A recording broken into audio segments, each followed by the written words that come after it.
دا ایلن ماسک دی، د نړۍ شتمن سړی، هغه کس چې په ریسک اخیستلو مشهور دی او د ژوند بیلابیلې کیسې د هر چا لپاره یو خاص سبق لري. ایلن ماسک اوس وخت کې په دې کار کوي چې ډیر انسانان مریخ ته انتقال کړي، هلته ژوند وکړي او تر نسلونو پورې هلته پاتې شي. په یو داسې روبوټ باندې هم کار روان کړی چې د انسان هر ډول خدمت وکړي، د ګوګل په شان د معلوماتو ذخیره ولري او د کور ټول کارونه هم ورته وکړی شي. خلاصه دا روبوټ به د انسان ټول ضرورتونه رفع کوي. ایلن ماسک د خپل ژور لیدلوري په اساس د دنیا تر ټولو اغیزناک او نوښتګر انسان په توګه پیژندل شوی دی. راځئ نن په دې ځان پوه کړو چې هغه ولې په اوسني عصر کې تر ټولو لوی نوښتګر او اغیزناک انسان بلل کیږي. 9 8 7 6 5 4 3 2 1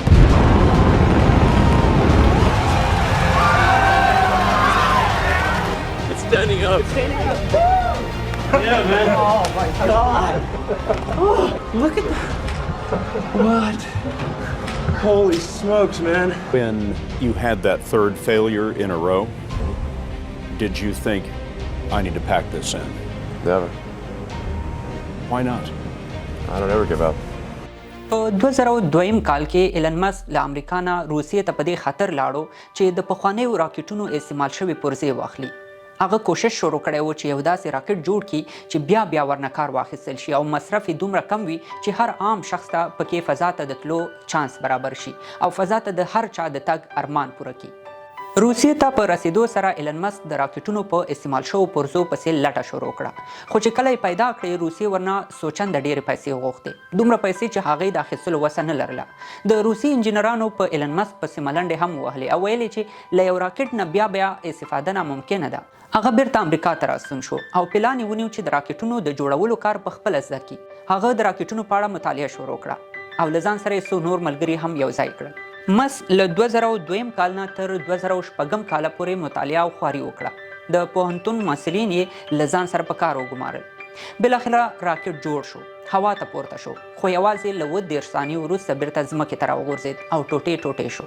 خو هغه په خپل ځای کې نه ناست، یو کال بیا خواري وکړه او دا ځل یې ټولې ستونزې رفع کړې. راکټ جوړ شو خو یو ځل بیا ناکام شو، لکونه ډالر ضایع شول. ورپسې په 3 کال بیا تجربه وکړه او دا ځل هم ناکام شو. د ایلن ماسک ټوله سرمایه په ختمېدو شوه، ټول انجینران ترې لاړل، خو هغه بیا هم په خپل پلان کلک ولاړو، ماتې ونه منله او خپله ټوله سرمایه یې راټوله کړه.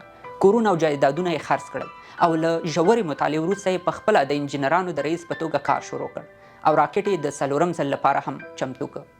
دا د هغه وروستی سرمایه وه چې له ختمېدو سره دا شخص له هر څه پاتې کېدی شي او تش جیب کور ته ستنېدی شي. خو هغه ویل چې موږ تش دنیا ته راغلي وو او تش به له دنیا بیرته ستنېږو، نو په همدې فکر یې راکټ هوا ته پورته کړ او دا ځل یې تجربه کامیابه شوه. له دې سره دا لومړی راکټ شو چې د شخصي کمپنۍ لخوا تر ټولو په کمه بیه جوړ شو او هوا ته پورته شو. یعنی ناسا هوا ته په هر پورته کیدونکي راکټ 100 میلیارډ ډالر لګول، خو د ایلن ماسک لخوا جوړ شوي راکټ باندې یوازې 4 میلیارډ ډالر ولګول شول. او له همدې سره ناسا د ایلن ماسک کمپنۍ سپیس ایکس سره د 1.5 میلیارډ ډالرو قرارداد وکړ چې له مخې به دوی فضایي سټیشن ته مهم وسایل او مواد رسوي. له دې وروسته د ایلن ماسک میشن دا و چې یو راکټ فضا ته پورته کړي او بیرته یې په خوندي ډول ځمکې ته راستون کړي. راکټونه عموما د یو ځل استفادې لپاره جوړیږي، کله چې فضا ته پورته شي بیرته سلامت ځمکې ته نشي رارسېدی. خو ایلن ماسک ویل چې که راکټ بیرته ځمکې ته راستون کړي او بیا ته یې استفاده وکړي نو میلیونونه پیسې به بچت کړي. د ایلن ماسک دا نظر هم خلکو ناممکن او د خندا وړ ګاڼه، خو هغه په 2018 کال کې دا هم ممکن کړه او فضایي سټیشن ته تللی د فالکن په نوم توغندی یې بیرته سلامت ځمکې ته راورساو او تجربه یې کامیابه شوه. له دې سره پخوا کې د ایلن ماسک پام دې ته هم واوښت چې د دنیا تودوخه ورځ تر بلې زیاتیږي او دا هم ویل کېږي چې په راتلونکو کلونو کې به تیل ختم شي. په همدې خاطر یې دا تصمیم ونیو چې باید داسې موټر جوړ کړي چې چارج شي او د دې لپاره یې د ټسلا کمپنۍ رامنځته کړه چې برقي موټرې جوړې کړي. وروسته یې پام دې ته هم واوښت چې شاید دا اوسنۍ بجلي چې موږ استعمالوو په راتلونکو کلونو کې ختمه شي یا له مشکلاتو سره مخ شي، نو په همدې خاطر یې د سولر سټي په نوم یوه کمپنۍ رامنځته کړه. هغه وایي که اوبه ختمیږي او برق هم ورسره ځي نو د همدې کمپنۍ نه د دنیا ډیرو ملکونو ته سولري برق ورکولی شي. اوس ایلن ماسک پلان لري چې مریخ کې د خلکو د اوسېدو زمینه هم برابره کړي. دا وایي خلک باید له ځمکې نه لاړ شي او په مریخ کې هم ژوند وکړي. ایلن ماسک پلان لري چې انسانان باید د مریخ سیاره هم د ځمکې په شان اشغال کړي.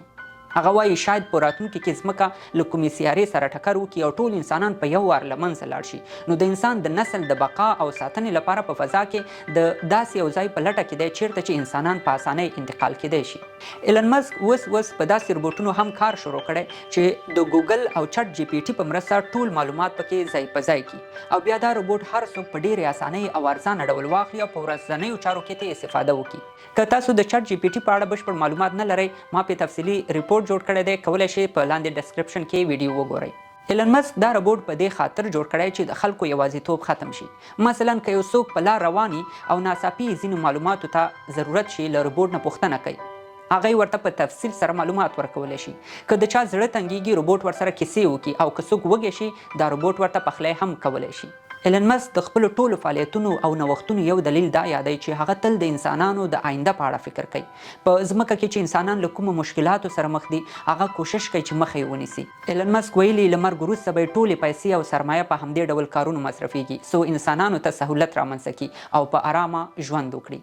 دا وه زموږ د نن ورځې ویډیو. ستاسو له ملتیا مننه. تر بیا د الله په امان.